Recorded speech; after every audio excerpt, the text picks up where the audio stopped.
Halo semuanya, aku Rimo Marbagas. Kasus kali ini lumayan santai daripada kasus-kasus sebelumnya ya, karena kita bakal ngebahas kasus penipuan. Ada satu orang yang kerjaannya nipu terus seumur hidupnya, dan skill nipunya ini udah bener-bener levelnya tingkat dewa. Mungkin kalian nggak bakal percaya, tapi orang ini tuh bener-bener bisa ngejual menara Eiffel di Prancis sebanyak 2 kali loh. Bayangin, bukan cuma sekali, 2 kali. Orang ini emang penipu ulung super terkenal dalam sejarah. Namanya adalah Lustig, yang lahir di Kekaisaran Austro-Hungaria pada tahun 1890. Bapaknya Lustig ini adalah seorang wali kota, sehingga wajar banget kalau Lustig ini bisa ngedapetin pendidikan yang bagus. Sejak masih kecil, Lustig emang dikenal sebagai anak yang pinter banget. Terus pas udah gede, bapaknya nguliahin Lustig ke kota Paris, negara Prancis. Nah, pas lagi kuliah di Prancis ini, Lustig udah lancar banget ngomong 5 bahasa. Di antaranya adalah bahasa Ceko, bahasa Jerman, bahasa Inggris, bahasa Prancis, dan bahasa Italia. Tapi di waktu ini pula lah, Lustig mulai kecanduan main biliar, kartu bridge, poker, capsa banting, dan segala jenis judi lainnya. Dari banyaknya permainan judi itu, Lustig jadi mulai kenal sama orang-orang dari berbagai macam kalangan. Terus dengan giat, Lustig belajar trik-trik curang cara bermain kartu poker dan juga trik-trik nipu lainnya. Hal ini ngebikin si Lustig yang pada dasarnya emang pinter jadi sadar kalau Lustig ini kayaknya emang dilahirin buat nipu orang deh. Soalnya selalu ada sensasi seneng gitu abis ngibulin orang. Singkat kata singkat cerita, pas Lustig udah keluar dari kampus, Lustig langsung mulai ngelancarin tipu dayanya ke sana sini. Asal ngehasilin duit, Lustig mah tega-tega aja nipuin orang. Terus buat nutupin identitasnya, Lustig ngebikin banyak banget nama samaran. Nama samaran favoritnya adalah Victor Lustig, dan nama inilah yang ngebikin dia jadi terkenal jelek banget nantinya. Lustig mulai nipu di kapal pesiar Samudra Atlantik dengan jurusan New York Paris, negara Prancis. Lustig emang paling demen deh nipu orang-orang kaya, dan trik nipunya itu juga banyak banget. Contohnya pas di meja judi ya, Lustig ini kan jago banget nih nipu-nipu, dan main poker juga adalah pengetahuannya. Jadi kalau lawannya mau ngajak dia main poker kayak main bridge, capsa banting, blackjack, semua pasti dilibas habis sama si Lustig. Jadi ya bisa dibilang orang-orang kaya itu ya skillnya emang bukan di levelnya Lustig. Karena Lustig bukan cuma jago, tapi udah di level nipu.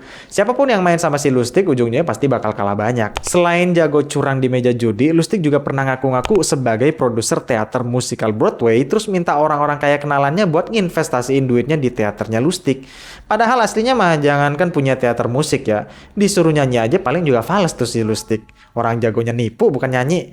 Nah, karena Lustig ini bisa ngomong 5 bahasa dan jago ngomong sama berbagai macam orang, maka nggak heran kalau banyak banget orang kaya yang percaya banget sama si Lustig. Terus yang paling canggih itu Lustig pernah ngerakit semacam mesin yang dia namain sebagai kotak duit Rumania alias Romanian Money Box.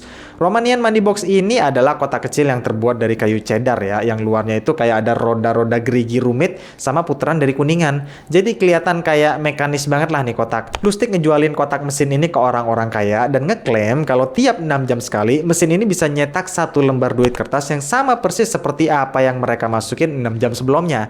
Jadi kalau kita masukin duit kertas 1.000 nih, 6 jam kemudian mesin itu bakal ngeluarin duit 1.000 juga. Canggih kan? Kalau di kita mah bahasanya kayak semacam pesugihan gitulah. Nah, Romanian Box ini dijual seharga $3.000 yang kalau dikonversiin ke rupiah zaman sekarang itu mencapai puluhan juta rupiah. Emang mahal banget sih untuk sebuah kotak kayu, tapi mungkin karena orang-orang pada saking butanya sama duit sampai bikin bego ya, jadi waktu itu lumayan banyak juga loh yang ngebeli kotak laknat itu. Mereka mikirnya, cuma ngeluarin duit $3.000 doang mah, tapi bisa dapat mesin pencetak duit, nggak nyampe sebulan ya udah balik modal tuh kalau emang setiap 6 jam bisa gandain duit. Terus pas para korban udah ngebeli kotak terkutuk itu, umumnya mereka bakal masukin duit dengan pecahan paling gede dong, yang nggak lain adalah $100. Dan ternyata beneran loh, nggak tahu gimana cara kerjanya ya, tapi setelah 6 jam, kotak mesin itu emang bener-bener ngeluarin duit $100. Terus 6 jam kemudian, duit $100-nya tetap keluar lagi $100. Canggih banget bukan? Tapi abis itu, untuk yang ketiga kalinya nih, yang keluar malah cuma lembaran kertas putih kosong doang. Waktu si pembeli sadar kalau mereka ini udah pada ketipu, Lustignya udah kabur duluan. Jadi ini tuh sebenarnya emang cuma tipuan mekanis yang udah diatur aja gitu sama si Lustig. Dari dulu sampai sekarang konsep nipu itu sama aja sih sebenarnya ya. Bikin korbannya percaya dulu, begitu dia udah percaya ya udah tinggal dihianatin aja. Dan cara yang paling umum buat mereka percaya sama kita adalah pakai iming-iming. Tapi ya secanggih-canggihnya tipuan Lustig soal Romanian Money Box ini ternyata itu masih belum ada apa-apanya loh ketimbang penipuan Lustig yang berikut ini. Jadi pas Perang Dunia Pertama selesai, Prancis itu kan bener-bener hancur lebur nih dan mereka pelan-pelan mau bangkit lagi.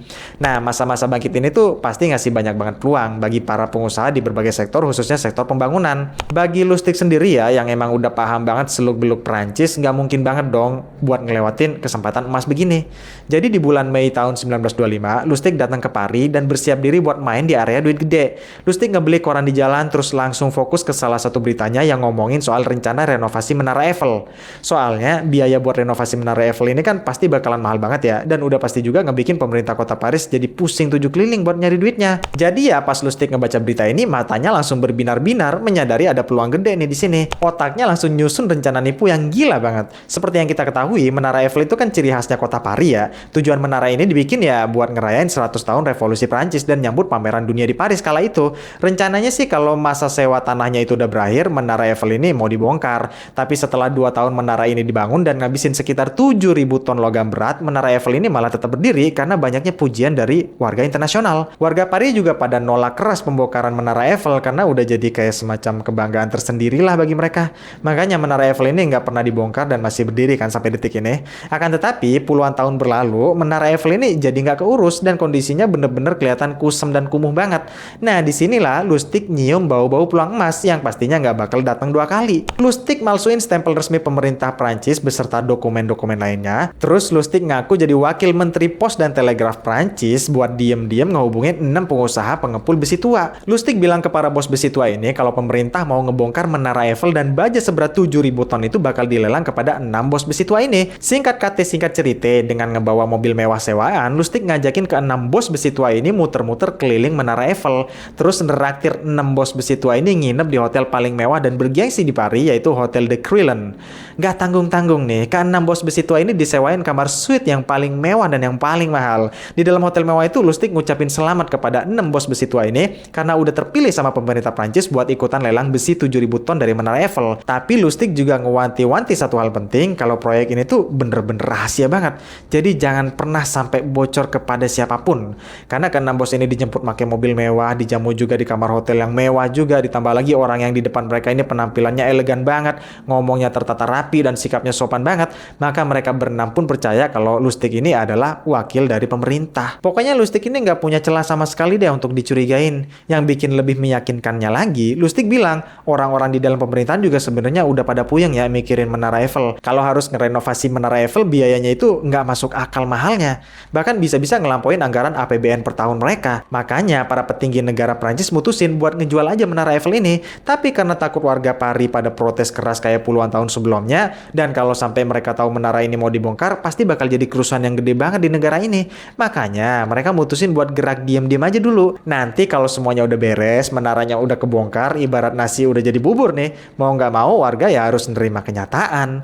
Lagian menara ini kan emang pertama kali dibangun juga rencananya mau dirobohin. Cuma karena waktu itu warganya pada nolak keras aja, makanya batal dibongkarnya.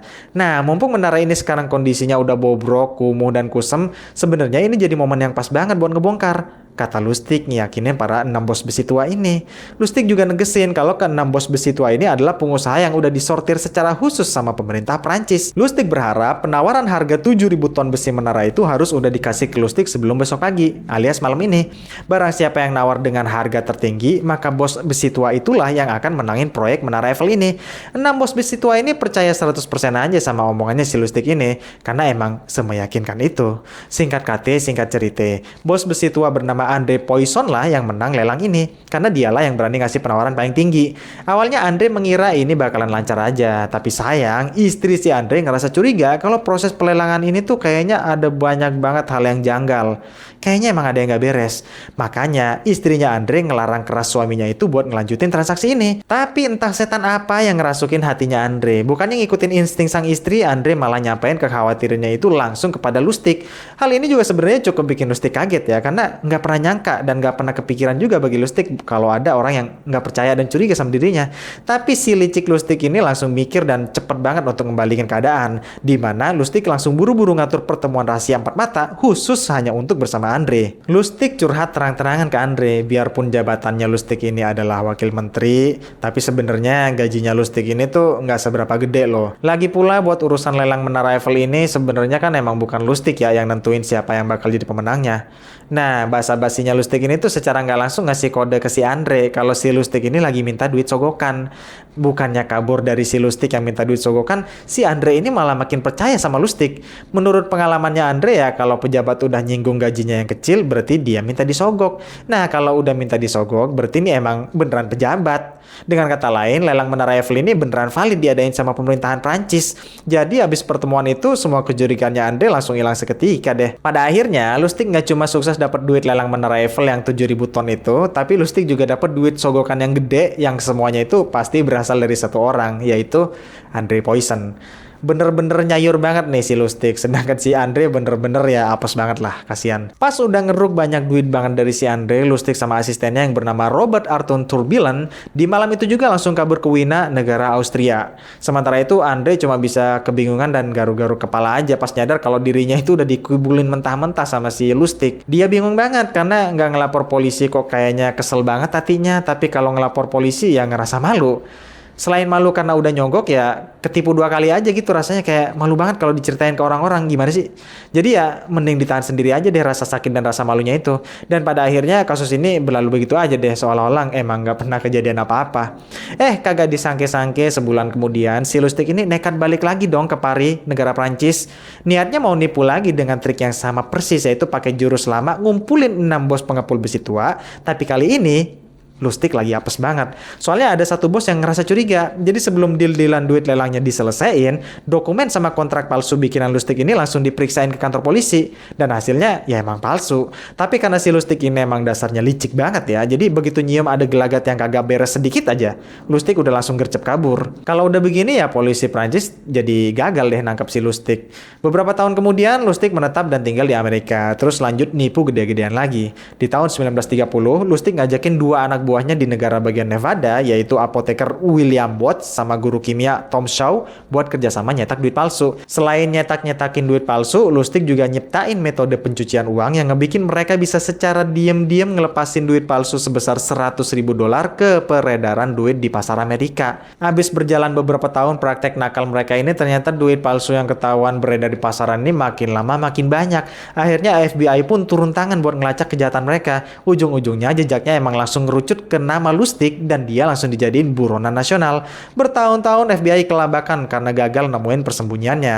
Nah, barulah di tahun 1935, wanita simpenannya Lustig yang lagi cemburu buta nekat ngelaporin tempat persembunyian si Lustig ke polisi. Selidik punya selidik, alasan simpenannya Lustig ini ngelapor pada polisi karena cemburu gara-gara Lustig ketahuan selingkuh sama simpenannya si guru kimia, Tom Shaw. Anak buahnya si Lustig juga. Bukan main dah si Lustig ini ya. Selir temennya sendiri juga diembat. Ya udah, berkat info yang sangat bermanfaat ini akhirnya FBI pun sukses nangkap Lustig. Tapi gawatnya, sehari sebelum di sidang pengadilan, Lustig ini ngerobek spray kasurnya buat dijadiin tali, terus Lustig kabur dari jendela lantai 3 penjara. Habis itu Lustig nyamar jadi tukang bersih-bersih kaca jendela dan dengan santainya berhasil ngeloyor kabur aja gitu di depan mata para sipir penjara. Untungnya 27 hari kemudian Lustig ketangkep lagi sama FBI. Terus pihak pengadilan ngehukum Lustig 20 tahun penjara. Lustig dijeblosin ke penjara federal Alcatraz, yaitu penjara kelas kakap yang sama persis kayak di serial Alcatraz ya. Penjara super ketat ini itu isinya penjahat-penjahat sangar semua, kayak kartel, teroris, penipu internasional lah gitu ya, kayak si Lustig ini nih maksudnya. Dan di tahun 1947 Lustig kena penyakit radang paru-paru dan itulah yang bikin dia meninggal di rumah sakit penjaranya, sekaligus ngakhirin semua petualangan dan kisah gelapnya. Di sepanjang hidupnya ini Lustig dikabarin punya 47 nama samaran dan megang puluhan paspor palsu. Ini baru yang tercatat resmi aja loh. Kalau yang nggak tercatat ya pasti lebih dari itu. Menurut hasil penyelidikan, nama lahirnya Lustig ini sebenarnya adalah Robert Miller. Tapi usut punya usut, ada juga yang bilang katanya sih Robert Miller itu juga nama samaran juga, nama palsu. Jadi sebenarnya siapa sih nama aslinya si Lustig ini? Mungkin cuma Lustig dan Tuhan aja ya yang tahu. Tapi satu-satunya nama yang ngebikin orang-orang seluruh dunia keinget banget sama kejahatan dan aksi ngeloyornya itu, ya cuma satu nama, yaitu Victor Lustig.